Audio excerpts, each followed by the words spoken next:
मोदी जी के दो बयान आए हैं, एक ये कि पप्पी रिमार्क और एक आया है कि बुर्के के पीछे कांग्रेस छुप जाती है। ठीक, देखिए शब्दों का इस्तेमाल मोदी जी भी बखूबी जानते हैं, बिल्कुल जानते हैं। और इस तरह के वो बयान या इस तरह की बोल कांग्रेस के पाले में क्यों डाल रहे हैं बार बार?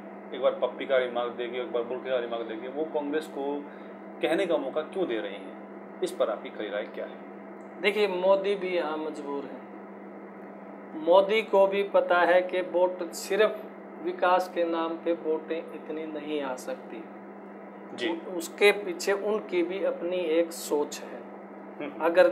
अगर उसे बहुमत की वोट चाहिए तो उसे भी थोड़ा बहुत उसको अपना कुंडल रंग देना पड़ेगा कि कांग्रेस को ये दिखाना जरूरी है मोदी के लिए। कांग्रेस मुसलमानों को अपीजमेंट करती है, खुश करने के लिए काम करती है, ताकि बहुमत की जो वोटें हैं वो भी उसकी तरफ आ जाए। कट्टरपंथी देखो सभी में होते हैं, मुसलमानों में है तो कुछ हिंदुओं में भी कट्टरपंथी है। उनको लामबंद करने के लिए मोदी को दोनों तरफ रहना पड़ता है। विकास पुरुष वो है, इसमें कोई दो राय नहीं, वो उन्होंने साबित कर दिया जी। इलेक्शन से पहले उनको भी पकड़ना है जो लोग सिर्फ अपने हिंदुत्व के नाम पे वोट देते हैं जी। तो उनके लिए उन्होंने कांग्रेस पे थोड़ी ही कुंडल की चोट करना उनके लिए जरूरी भी है और उनकी मजबूरी भी है। नहीं, मैं इसी बात पे आपसे पूछना चाहूँगा कि आखिर नरेंद्र मोदी कांग्रेस को भ्रष्टाचार के मुद्दे पर बैकफुट पे क्यों नहीं लेके आ रहे?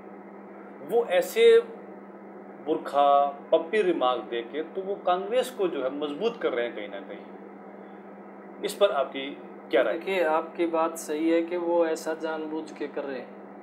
क्यों कर रहे हैं इसका कारण मैं आपको बताता हूँ।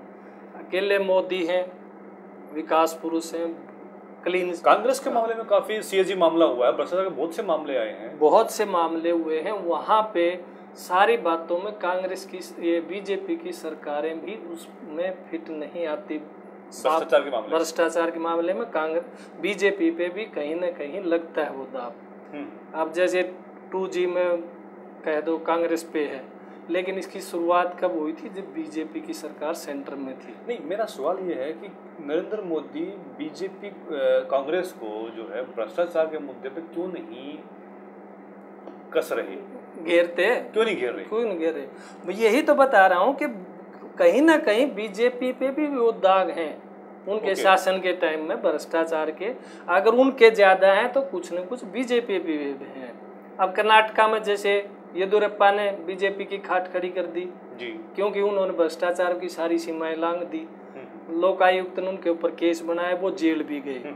तो अगर वो लगाते हैं तो वो उनका नाम ले देते हैं, इस करके वो ज़्यादा उस लाइन पे नहीं चल रहे। अगर विकास उन्होंने अपनी छवि दिखाना है कि मुझे, जैसे गुजरात में पिछले इलेक्शन में उन्होंने कहा था कि आप पार्टी को नहीं मुझे वोट दीजिए जी, मैंने काम किया है, अगर मैंने ठीक किया तो मुझे वोट दीजिए जी जी। तो वो उनकी छवि बनी हुई है, बेदाग है, उसमें कोई दायर उनको कहने की जरूरत नहीं। अगर वो एज ए पार्टी कांग्रेस को उस मामले में हेरते हैं तो कुछ न कुछ उसकी पार्टी पे भी दाग आते हैं, ड्रॉबैक उन पे भी आता है। तो इसलिए वो ये कोशिश कर रहे हैं कि अगर वो कम्युनल का कार्ड खेलता है तो वो क्यों नहीं खेले, क्योंकि बहुमत जो ज़्यादा है वो हिंदुओं का है, तो उनको वो इसलिए वो ये खेल रहे हैं। तो ये कहना गलत नहीं होगा कि दोनों ही पार्टियां, कांग्रेस और बीजेपी, दोनों ही चाहती हैं कि 2000 का इलेक्शन कम्युनल पे लड़ा जाए, ना कि विकास पे या फिर भ्रष्टाचार पे, महंगाई पे। दोनों ही पार्टियां ये चाहती हैं कि इस इलेक्शन को कम्युनलिज्म का रंग दिया जाए। बिल्कुल चाहती हैं, क्योंकि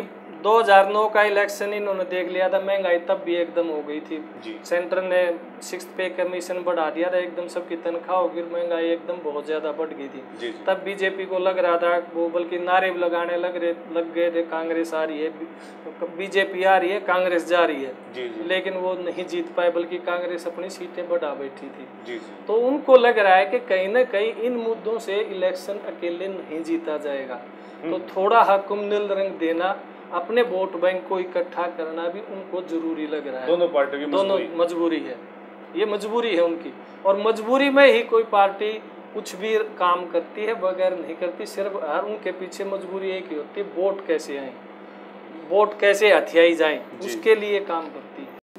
धन्यवाद राहुल जी। वेलकम। खरी बात के आज के इस अंक पर आप अपनी राय हमें कमेंट सेक्शन में टाइप करके जरूर लिखें और वीडियो को लाइक करना ना भूलें। अन्य विषयों पर खरी बात जानने के लिए खरी बात को आज ही सब्सक्राइब करें। Till then bye.